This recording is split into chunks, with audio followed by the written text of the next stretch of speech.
Welcome to In Touch with Durham County, the show designed to provide you with information about Durham County government people, programs, and services. I'm your host, Deborah Craig Ray. We are pleased to bring you another exciting show today. The word measles, rarely heard for many years, has reappeared in our national public health conversations over the past year. To help us understand what's happening and what we need to know, we've invited Dr. Rodney Jenkins, our public health director, to join us and share insights on measles and its impact. Student U manages full-service community schools in Durham by providing integrated academic, health, and social support to students and families, essentially a whole child approach. In our second segment, we will speak with Elena Maina, a passionate educator, public school advocate, and executive director of Student U. She joins us to talk about an important partnership, Student U and community schools. Rod, welcome back to In Touch. Thank you for having me. It's so fun to have you. I know it's been a while that, we've talked in this way. Indeed it has. I've missed you. I missed you as well. Well, certainly you're no stranger to our airways thanks to your regular health video updates, which we really, really appreciate. So how are you doing? Hanging in there. Public health works best when we're like in the shadows. Mm-hmm. And every time when I have to reappear, that means something's going on. But other than that, I've been doing well. I hope you have. Yeah, absolutely. And we're grateful for you.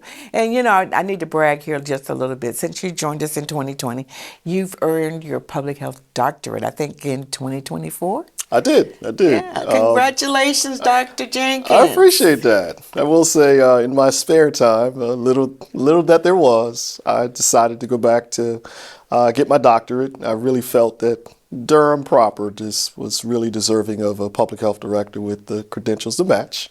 So I did get a doctorate in public health from UNC Gilling School of Global Public Health. So I'm a proud Tar Heel now. Yes, we share that, certainly. Indeed. Yeah.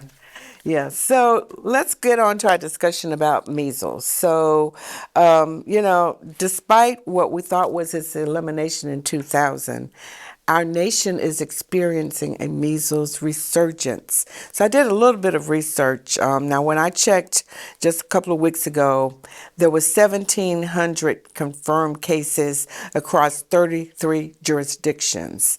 And of course, certainly in North Carolina, so far we've had about 24 cases. But to be clear, Durham County hasn't had any. 0. Okay. Now, certainly let's talk about some of the basics. What's measles? Measles is perhaps one of the most infectious diseases known to man. Your earlier statement was accurate. At one point in time, we thought that we were on the cusp of having it eradicated, but it has resurged and has come back with a vengeance. Mm-hmm. Your stats are right: 1,700 cases, and just a totally unnecessary predicament that we find ourselves in. There is vaccine. The MMR vaccine is widely used. It's highly effective.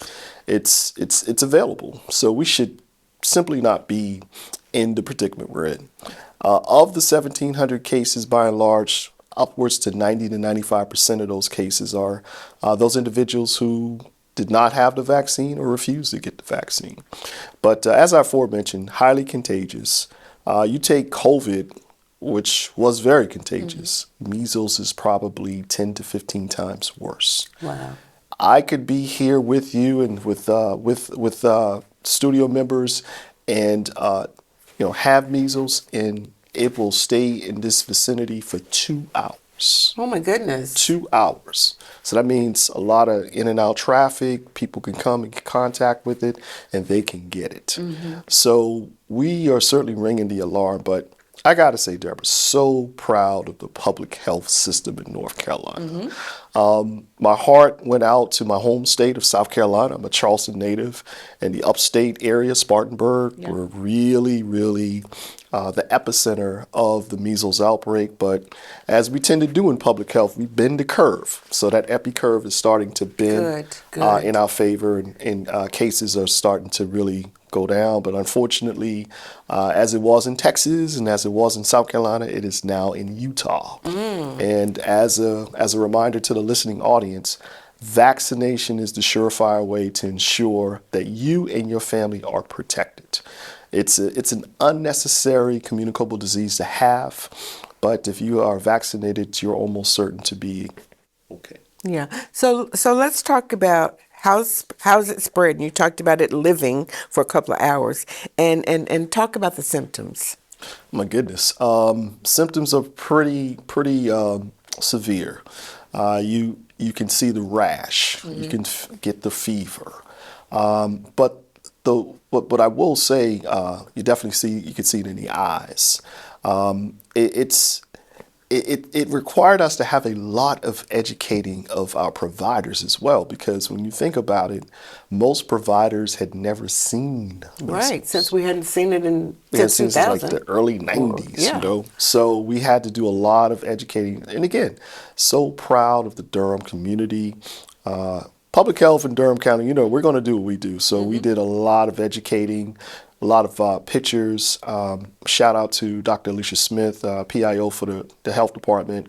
A lot of activity on social media to include Bluesky and Facebook and Instagram. Just able to really get the information out there for the general public. But we took it a step further to have town hall meetings. We've had provider town hall meetings, and all of them are recorded, available on our website. So we just wanted the community to know. But as I've said before, my number one priority is the children. Yeah. Again, they are oftentimes face unintended consequences of, individuals who just don't want to get vaccinated. So proud of the work that we've done with Dr. Anthony Lewis, superintendent Durham Public Schools. We have a brand new mobile unit that I like to call my new whip. And we have taken the mobile unit to those schools where the vaccination rates are a little bit lower. But nobody should have to succumb to this. But, again, the symptoms are there. We are really fielding a lot of questions about, I think it might be this, so we screen those calls just to Yeah. make sure it's not. And proud to say that Durham has 0. Yeah, and we want to keep it that way. Now, certainly, infants may be too young for vaccination, and there are also some immunocompromised folks.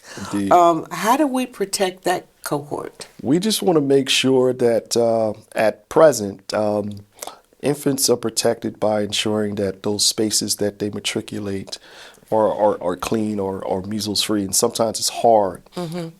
But at the same time, that's why the public health system in North Carolina is as such to where it's just phenomenal. So whenever there's like any case of exposure or possible exposure, then we have websites, we have information for the general public to ensure that they know where those locations were. Right. Of course, Durham is not oblivious. We did have a couple of places in Durham where an infected individual may have matriculated, but we were able to notify those individuals. We were able to determine that the personnel were vaccinated, and those who weren't, we got them vaccinated. But most importantly, we were able to get the general public knowledge about those places that they were in order to protect those infants. Now, I will say, Deborah, that if it's an area like my cohorts, my valued cohorts in Buncombe County. At one point in time, Buncombe County was really getting it hard and heavy. Since they had a number of cases, they lifted those restrictions for those infants who are under the age of 5. Okay. So if we knew like it's a heavily impacted area, or there would be travel involved, then the state would designate that those infants under the age of 5 were able to get the vaccine. So there's a number of things that we do, but again, like I said, we tend to not come above water unless there's a real serious threat. Yeah. So, obviously in the, the national conversation around immunizations and the guidelines, things have changed over the last year and a half. What is the practice that our folks should know in terms of who should get the vaccines and when. Indeed. The national discourse is as such, and it's unfortunate, but I will say the state of North Carolina stands tall. We have the North Carolina Administrative Code, which sets the vaccine schedule, and it's not changed. Okay. So therefore, kids who are over the age of 5, they're eligible, and they should. Of course, most are, primarily because once you enter school, you're required to have those vaccinations. But, again, to the listening audience and everybody under the sound of my voice, we strongly encourage you to get vaccinated. If you've not had your MMR, we encourage you to do so, because it is the surefire way to protect yourself and loved ones from getting measles. But I'm proud to say nothing has changed. And I'm so proud of where I work. I've had a lot of department heads from Board of Elections to Cooperative Extension to EMS. They've all, asked me like, hey, what can we do to protect ourselves? Because we interface with the public all the time. So we provided that information. So we've worked with human resources just to make sure that they know, like, hey, we want to make sure that our employees are up to date on their vaccinations. Please do what you do confidentially, and public health is here to help you every step of the way. But that vaccination, that MMR, is the surefire way to protect yourself and your loved ones. Yeah, well, I'm so grateful I raised my sons when I did, because, we had a great physician who took care of them and comfortable that, they got what they needed at that time. Absolutely. So I'm glad they came through when they came through. Oh, yeah. Yeah. So we have a few minutes left. Are there any new services being offered by our public health department?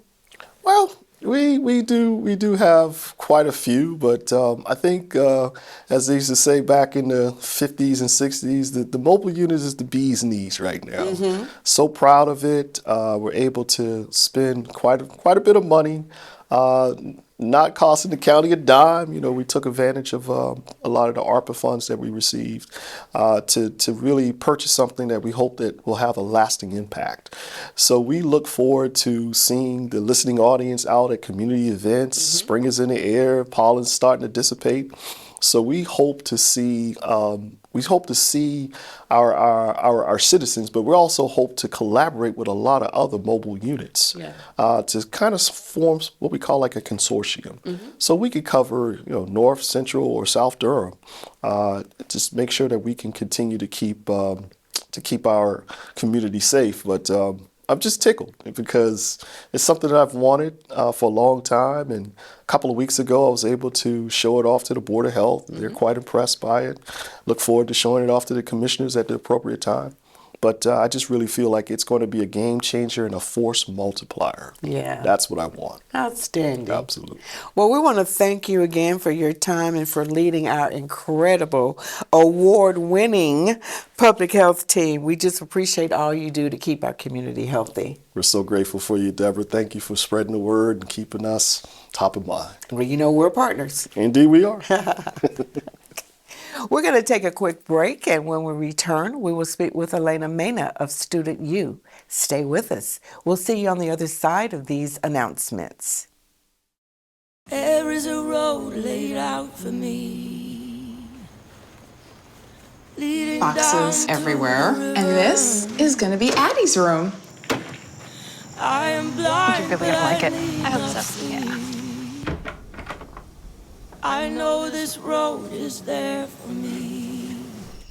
There is a long way. First night here, but Amy seems cool. The ways down by the river. I am blind, but I need not see. I got this. I know this road is there for me. Okay. If I'm really free, take me down to the river and wash me.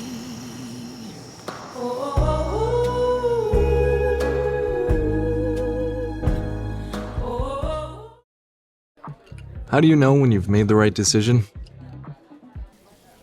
It's the feeling you get in your gut. The one that tells you what's right or wrong. It's the one that says, sure, I can have a drink. Or the feeling that says, okay, I've been drinking.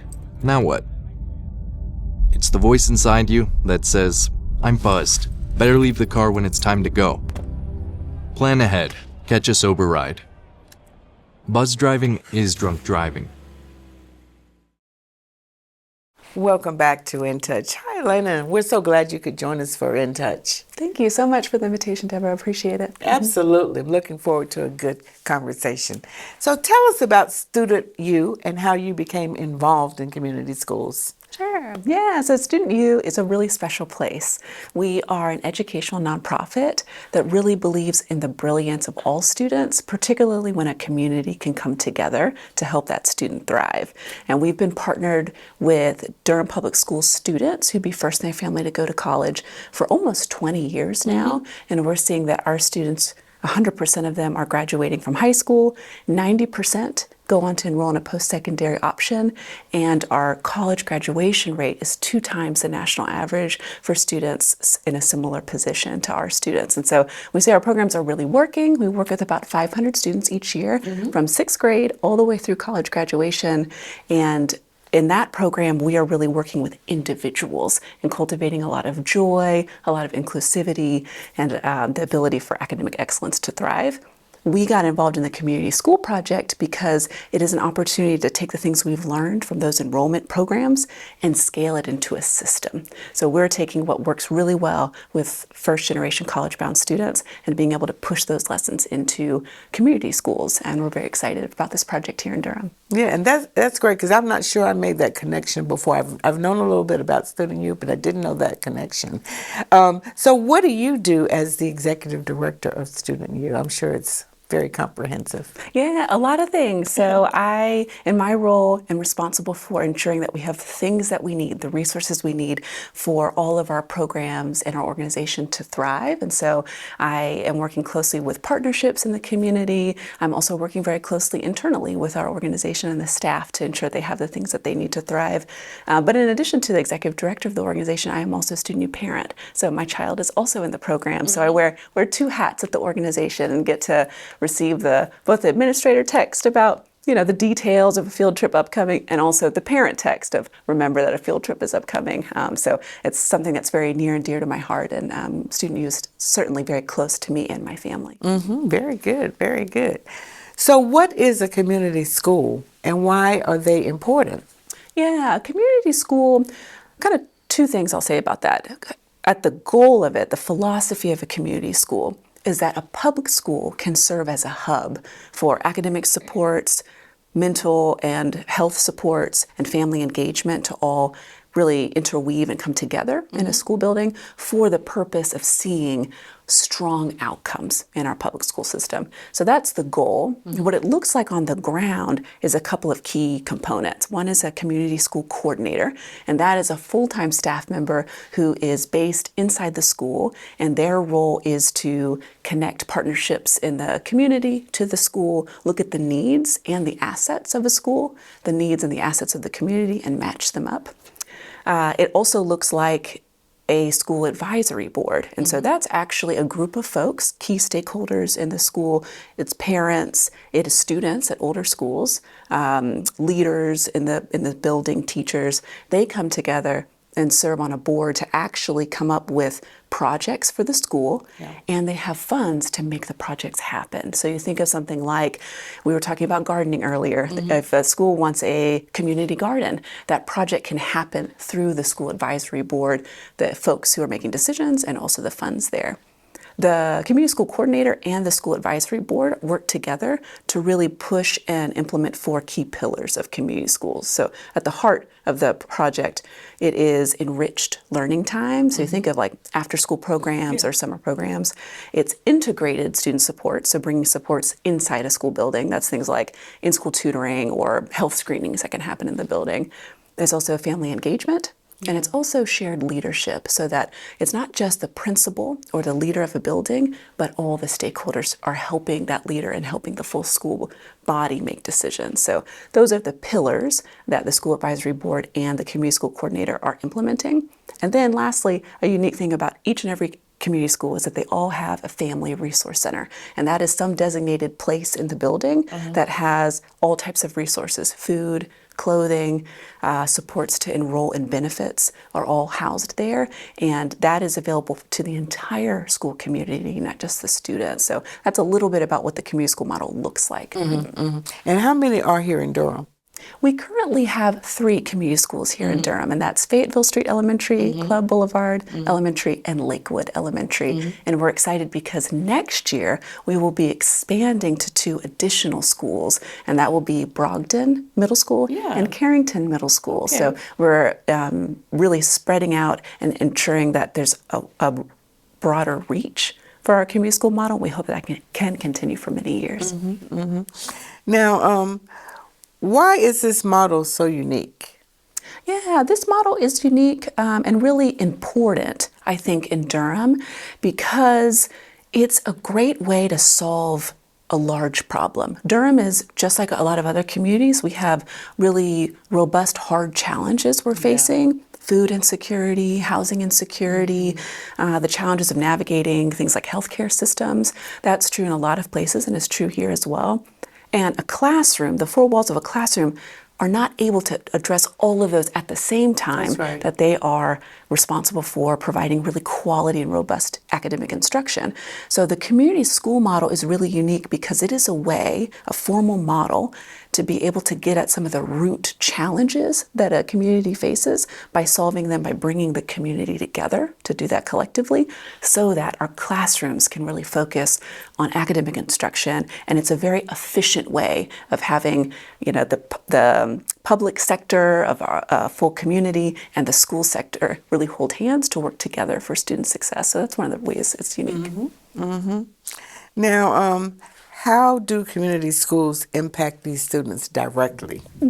Yeah, there's a couple of ways that community schools impact students directly. We've seen already in year 1 that 75% of student use supported community schools saw measurable growth in academics and in enrollment. And that is phenomenal. We want to continue to see that happen.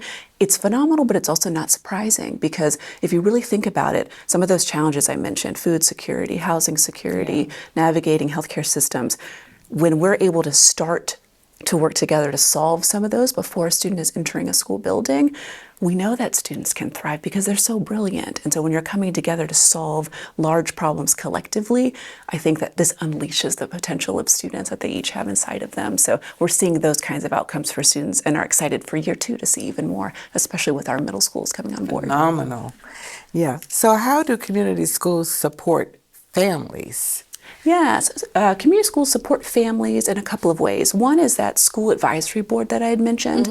So families serve on that governing body for the school advisory funds. So they are active participants in determining what a school needs, what project would be best for their community, and they're helping to run it and make it happen. So leadership is a huge part of how families are supported. But the second is that Family Resource Center is, again, for both students and entire families. So parents, caregivers, grandparents, also other community members, anybody who is affiliated with the school, that Family Resource Center is for them. So a family member, if I'm going in for, let's say, a student conference, I'm a Durham Public School parent myself, and if I was going into my child's school for a conference, but I also was in need of some food assistance that week, I can do my conference and stop by the Family Resource Center to talk with the community school coordinator, get some of that food resource for the weekend or something, and take it home with me. So it is open for families, and that's one of the ways that the project supports them. That's fantastic. Yeah. So you talked about you all do projects. Can you talk about an example of an impact project? Yeah, there's many. I'll pull out just 2 to highlight. Okay. One of our schools is Fayetteville Street Elementary School, and North Carolina Central University is right up the road. There is a partnership this past year between those 2 entities where over 50 university students were coming to Fayetteville Street Elementary School each month to provide coaching, mentorship, running clubs for students. And that's such a great example of a reciprocal project. These are university students who are needing the opportunity to be out in the community, have volunteer service, also work together as individuals. And the young students at Fayetteville Street Elementary are receiving this mentorship from the, glorious Central students and getting a chance to see themselves in older near peers and what their trajectory is like in education. So that's one example of a high impact project that we've had. The second is at Lakewood Elementary School. They've had a Backpack Buddies project for many years, where students are able to get a backpack of food resources to be able to hold them over through the weekend. And that project has been able to scale 40% since the start of the Community Schools Initiative. And a lot of that has to do with enhanced partnerships. So they had some more partnerships through a community garden, through some food partnerships. And so more young people are able to directly benefit from that project. And that's seen a lot of need in that school, and it's been able to be fulfilled through the community stepping up. So those are two examples. Oh, those are fantastic examples. Yeah. So what's the long-term vision for community schools in Durham? Yeah, long term, I guess in the near term, we are really excited to bring on our two new schools, Brogdon and Carrington. So we are currently hiring for those roles. And so if you're listening to this and think, wow, being a community school coordinator could be something I would really, really enjoy, be able to help families and students connecting resources in a school. We're hiring for those positions now. So a big thing that we'll be doing over the next couple of months is onboarding those two schools. I think long term, we are asking the question of, we've expanded from 3 to 5 schools this year. Yeah. We've been working and partnered with Durham Public Schools for 20 years as a nonprofit. And community schools has been around for almost 10 years here in Durham.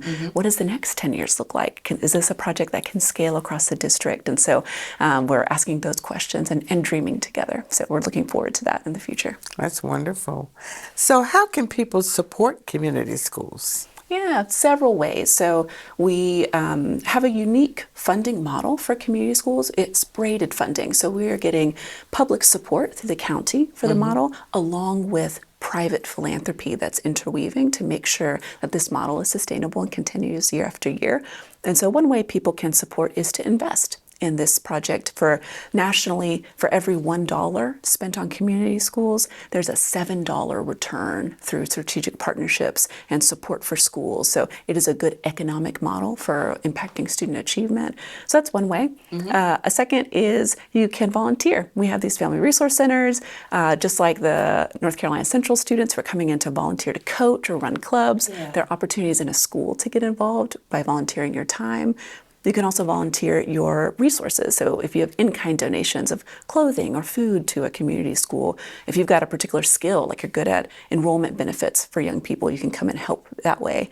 And then lastly, you can always come and visit. So we've got a lot of community schools. Feel free to come anytime. You can reach out to myself or a member of our team. We'd love to be able to host you so you can see the incredible things that are happening on the ground. So those are lots of ways to get involved. And these are community grown. So these community schools belong to our entire city, our entire county, and would really encourage folks to lean in and learn more. So as we wrap up, is there a website people can visit for more information? Yes. You'll see our website on the screen, and you can reach out to any member of our team, particularly our community schools team, and we'd be really excited to be able to connect people with their interest and how they can get involved.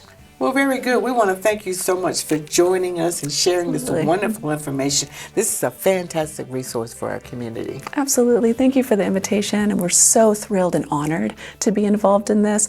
And I think Durham is such a leader in working together to make sure students are successful. So thank you for the invitation. It's been great. Absolutely.